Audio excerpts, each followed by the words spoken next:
আকাশে আধিপত্যের লড়াইয়ে দীর্ঘদিন ধরে বিশ্বের দুই পরাশক্তির সবচেয়ে বড় প্রতীক হিসেবে বিবেচিত হয়ে আসছে যুক্তরাষ্ট্র ও রাশিয়ার কৌশলগত বোমারু বিমান।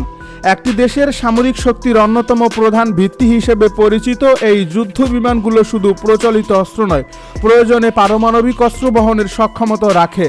কিন্তু এমনই দুই শক্তিশালী বোমারু বিমান একই দিনে দুর্ঘটনায় ধ্বংস হয়ে যাওয়ার ঘটনা আন্তর্জাতিক প্রতিরক্ষা অঙ্গনে নতুন করে আলোচনার জন্ম দিয়েছে। সামরিক বিশ্লেষকদের মতে এত বড় ধরনের কাকতালীয় ঘটনা আধুনিক সামরিক ইতিহাসে খুব কমই দেখা যায়। বিশ্বের দুই প্রতিদ্বন্দ্বী শক্তির দুই গুরুত্বপূর্ণ যুদ্ধ বিমান একই দিনে বিধ্বস্ত হওয়ায় প্রশ্ন উঠছে, এটি কি শুধুই যান্ত্রিক ত্রুটির ফল, নাকি এর পেছনে রয়েছে আরও বড় কোনো প্রযুক্তিগত বা পরিচালনাগত দুর্বলতা? প্রথম ঘটনাটি ঘটে যুক্তরাষ্ট্রের ক্যালিফোর্নিয়ায় অবস্থিত এডওয়ার্ডস এয়ার ফোর্স ঘাঁটির কাছে। নিয়মিত প্রশিক্ষণ ও পরীক্ষামূলক উড্ডয়নের অংশ হিসেবে আকাশে ওঠে মার্কিন বিমান বাহিনীর একটি কৌশলগত বোমারু বিমান। উড্ডয়নের অল্প সময়ের মধ্যেই বিমানে অস্বাভাবিক যান্ত্রিক সমস্যা দেখা দেয়। পাইলট পরিস্থিতি সামাল দেওয়ায় সর্বোচ্চ চেষ্টা করলেও দ্রুত পরিস্থিতির অবনতি ঘটে। শেষ পর্যন্ত বিশাল আকৃতির বিমানটি নিয়ন্ত্রণ হারিয়ে মরুভূমি এলাকায় আশ্রয় পড়ে। মুহূর্তের মধ্যেই বিস্ফোরণ ও আগুনে পুরো এলাকা ঢেকে যায়। উদ্ধারকারী দল দ্রুত ঘটনাস্থলে পৌঁছালেও বিমানের ব্যাপক ক্ষতির কারণে উদ্ধার অভিযান ছিল অত্যন্ত কঠিন। দুর্ঘটনার পর মার্কিন সামরিক কর্তৃপক্ষ সঙ্গে সঙ্গে তদন্ত শুরু করে এবং পুরো বহরের নিরাপত্তা ব্যবস্থা পুনর্মূল্যায়নের সিদ্ধান্ত নেয়। এই দুর্ঘটনার খবর আন্তর্জাতিক সংবাদ মাধ্যমে ছড়িয়ে পড়ার আগেই বিশ্বের আরেক প্রান্ত থেকে আসে আরও একটি চাঞ্চল্যকর সংবাদ। রাশিয়ার সাইবেরিয়া অঞ্চলে নিয়মিত প্রশিক্ষণ মিশনে থাকা একটি কৌশলগত বোমারু বিমান হঠাৎ করে যান্ত্রিক সমস্যায় পড়ে। কয়েক মিনিটের মধ্যেই বিমানটির উচ্চতা দ্রুত কমতে শুরু করে। পরিস্থিতি নিয়ন্ত্রণের বাইরে চলে যাওয়ায় পাইলট জরুরি ব্যবস্থা গ্রহণ করেন। শেষ মুহূর্তে 4 জন ক্রু সদস্য সফলভাবে ইজেকশন সিস্টেম ব্যবহার করে বিমান থেকে বেরিয়ে আসতে সক্ষম হন। কিছুক্ষণের মধ্যেই বিমানটি নির্জন বনাঞ্চলে বিধ্বস্ত হয়ে আগুনে পুড়ে যায়। যদিও মানবিক ক্ষয়ক্ষতি এড়ানো সম্ভব হয়েছে, তবুও সামরিক দৃষ্টিকোণ থেকে এটি রাশিয়ার জন্য একটি বড় ধাক্কা হিসেবে বিবেচিত হচ্ছে। বিশ্লেষকদের মতে এই দুটি দুর্ঘটনা কেবল দুটি বিমান হারানোর ঘটনা নয়, বরং এটি দুই পরাশক্তির কৌশলগত সক্ষমতা ও দীর্ঘদিনের নির্ভরযোগ্যতার প্রশ্ন সামনে নিয়ে এসেছে। কারণ এই ধরনের বোমারু বিমান শুধু যুদ্ধ পরিচালনার জন্য নয়, বরং একটি দেশের প্রতিরোধ ক্ষমতা ও সামরিক বার্তা বিশ্ববাসীর কাছে পৌঁছে দেওয়ার অন্যতম গুরুত্বপূর্ণ মাধ্যম। কয়েক দশক ধরে এই বিমানগুলো আন্তর্জাতিক নিরাপত্তা ব্যবস্থার একটি গুরুত্বপূর্ণ অংশ হিসেবে বিবেচিত হয়ে আসছে। এর ফলে একই দিনে এমন দুটি দুর্ঘটনা বিশ্বজুড়ে প্রতিরক্ষা বিশ্লেষকদের গভীরভাবে ভাবিয়ে তুলছে। বিশ্বজুড়ে সামরিক বিশেষজ্ঞরা এখন দুটি ঘটনার মধ্যে কোনো যোগসূত্র রয়েছে কিনা তা নিয়েও আলোচনা করছেন। প্রাথমিকভাবে দুই দেশেই যান্ত্রিক ত্রুটিকে সম্ভাব্য কারণ হিসেবে বিবেচনা করলেও তদন্ত শেষ না হওয়া পর্যন্ত নিশ্চিতভাবে কিছু বলতে রাজি নয় কেউই। আধুনিক যুদ্ধ বিমানগুলোতে হাজার হাজার জটিল যন্ত্রাংশ একসঙ্গে কাজ করে।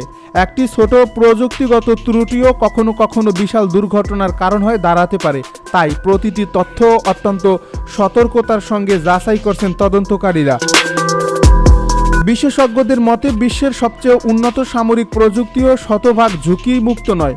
নিয়মিত রক্ষণাবেক্ষণ, আধুনিকরণ এবং নিরাপত্তা যাচাইয়ের পরও দীর্ঘদিন ব্যবহৃত যুদ্ধবিমানগুলোতে অপ্রত্যাশিত ত্রুটি দেখা দিতে পারে। বিশেষ করে বহু বছর ধরে পরিচালিত কৌশলগত বোমারু বিমানগুলোর ক্ষেত্রে প্রতিটি যন্ত্রাংশের উপর অত্যন্ত বেশি চাপ পড়ে। এর ফলে সামান্য ত্রুটিও বড় ধরনের বিপর্যয়ে রূপ নিতে পারে। এই দুটি দুর্ঘটনা সেই বাস্তবতাকেই আবারও সামনে নিয়ে এসেছে। মার্কিন প্রতিরক্ষা বিশ্লেষকদের একাংশ মনে করছেন দুর্ঘটনার পর যুক্তরাষ্ট্র তাদের কৌশলগত বোমারু বহরের রক্ষণাবেক্ষণ ও নিরাপত্তা ব্যবস্থা আরও কঠোরভাবে পর্যালোচনা করবে। একইভাবে রাশিয়াও তাদের দীর্ঘদিনের ব্যবহৃত বোমারু বিমানগুলোর কারিগরি সক্ষমতা নিয়ে নতুন করে মূল্যায়নের উদ্যোগ নিতে পারে। কারণ যুদ্ধক্ষেত্রে নির্ভরযোগ্যতা হারালে কৌশলগত সক্ষমতার উপর সরাসরি প্রভাব পড়ে, যা কোনো সামরিক শক্তির জন্যই সুখকর নয়। এদিকে আন্তর্জাতিক সামরিক পর্যবেক্ষকেরা বলছেন এই ধরনের দুর্ঘটনা ভবিষ্যতের প্রতিরক্ষা পরিকল্পনাতেও গুরুত্বপূর্ণ প্রভাব ফেলতে পারে। আধুনিক যুদ্ধের বাস্তবতায় শুধু নতুন অস্ত্র তৈরি করাই যথেষ্ট নয়, বিদ্যমান অস্ত্রের নির্ভরযোগ্যতা নিশ্চিত করাও সমান গুরুত্বপূর্ণ। অনেক দেশ ইতিমধ্যে তাদের পুরনো যুদ্ধবিমান বদলে নতুন প্রজন্মের প্ল্যাটফর্মে বিনিয়োগ বাড়াচ্ছে। এর ফলে এই ঘটনাগুলো ভবিষ্যৎ সামরিক আধুনিকরণ কর্মসূচিকে আরও ত্বরান্বিত করতে পারে। সামরিক ইতিহাসে এমন অনেক ঘটনা রয়েছে যেখানে একটি দুর্ঘটনা পরবর্তী সময়ে বড় ধরনের প্রযুক্তিগত পরিবর্তনের সূচনা করছে। এ তদন্তে যদি কোনো নাশকতা বা কারিগরি দুর্বলতা ধরা পড়ে, তাহলে শুধু সংশ্লিষ্ট দুটি দেশ নয়, একই ধরনের প্রযুক্তি ব্যবহারকারী অন্যান্য দেশও সতর্ক হবে। কারণ একটি দুর্ঘটনার শিক্ষা অনেক সময় পুরো সামরিক ব্যবস্থার নিরাপত্তা নীতিকে বদলে দিতে পারে। বিশ্ব রাজনীতির দৃষ্টিকোণ থেকেও এই ঘটনা বিশেষ গুরুত্ব বহন করছে। যুক্তরাষ্ট্র ও রাশিয়া দীর্ঘদিন ধরে বৈশ্বিক সামরিক ভারসাম্যের দুই প্রধান শক্তি। তাদের প্রতিটি সামরিক পদক্ষেপ আন্তর্জাতিক পর্যায়ে গভীরভাবে পর্যবেক্ষণ করা হয়।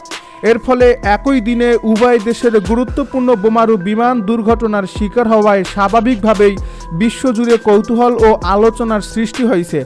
যদিও এখন পর্যন্ত কোনো ধরনের নাশকতা বা বাহ্যিক হামলার প্রমাণ প্রকাশ করা হয়নি, তবুও তদন্ত শেষ না হওয়া পর্যন্ত নানা ধরনের জল্পনা কল্পনা চলতেই থাকবে। প্রতিরক্ষা বিশেষজ্ঞরা মনে করছেন এই ঘটনা আবারও প্রমাণ করছে যে আধুনিক প্রযুক্তি যত উন্নতই হোক, শতভাগ নিরাপত্তার নিশ্চয়তা দেওয়া সম্ভব নয়। উন্নত সেন্সর, কৃত্রিম বুদ্ধিমত্তা ভিত্তিক পর্যবেক্ষণ ব্যবস্থা এবং অত্যাধুনিক নিয়ন্ত্রণ প্রযুক্তি থাকা সত্ত্বেও একটি যান্ত্রিক ত্রুটি মুহূর্তের মধ্যে বহু কোটি ডলারের সামরিক সম্পদ ধ্বংস করে দিতে পারে। তাই ভবিষ্যতে আরও উন্নত নিরাপত্তা ব্যবস্থা এবং নিয়মিত প্রযুক্তিগত মূল্যায়নের উপর গুরুত্ব বাড়বে বলেই ধারণা করা হচ্ছে। ইরানের ভাষ্য অনুযায়ী তাদের প্রতিরোধী শেষ পর্যন্ত কূটনৈতিক আলোচনার পথ খুলে দিয়েছে। ইরানি কর্মকর্তারা আরও দাবি করেন, সামরিক শক্তি, আঞ্চলিক প্রভাব এবং শক্তি কৌশলগত পরিকল্পনার সমন্বয় ঘটিয়ে তারা এমন এক বাস্তবতা তৈরি করেছেন যা উপেক্ষা করা যুক্তরাষ্ট্রের জন্য সম্ভব ছিল না। তাদের মতে যুদ্ধক্ষেত্রে সরাসরি শক্তি প্রদর্শনের পাশাপাশি রাজনৈতিক ও কূটনৈতিক ক্ষেত্রেও ইরান নিজেদের অবস্থান দৃঢ়ভাবে তুলে ধরছে। এ কারণেই তারা বর্তমান চুক্তিকে নিজেদের কৌশলগত বিজয়ের অন্যতম বড় উদাহরণ হিসেবে উপস্থাপন করছে। যুদ্ধ পরিস্থিতি শুরু হওয়ার আগেই ইরান একাধিকবার কঠোর সতর্কবার্তা দিয়েছিল। দেশটির নেতৃত্ব জানিয়েছিল কোনো ধরনের সামরিক হামলা হলে তার জবাব আগের যে কোনো সময়ের তুলনায় আরও কঠোর হবে।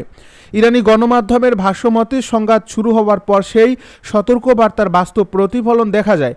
তারা দাবি করে বিভিন্ন ধাপে নেওয়া সামরিক ও কৌশলগত পদক্ষেপের মাধ্যমে প্রতিপক্ষের উপর ধারাবাহিক চাপ সৃষ্টি করা হয় এবং সংঘাতকে নিজেদের অনুকূলে নিয়ে যাওয়ার চেষ্টা চালানো হয়। ইরানের সমর্থক বিভিন্ন সূত্র আরও দাবি করে আঞ্চলিক প্রতিরোধ জোটকে সক্রিয় রাখার পাশাপাশি গুরুত্বপূর্ণ সামুদ্রিক রুট, সামরিক ঘাঁটি এবং কৌশলগত এলাকাগুলোকে কেন্দ্র করে পরিকল্পিত পদক্ষেপ নেওয়া হয়।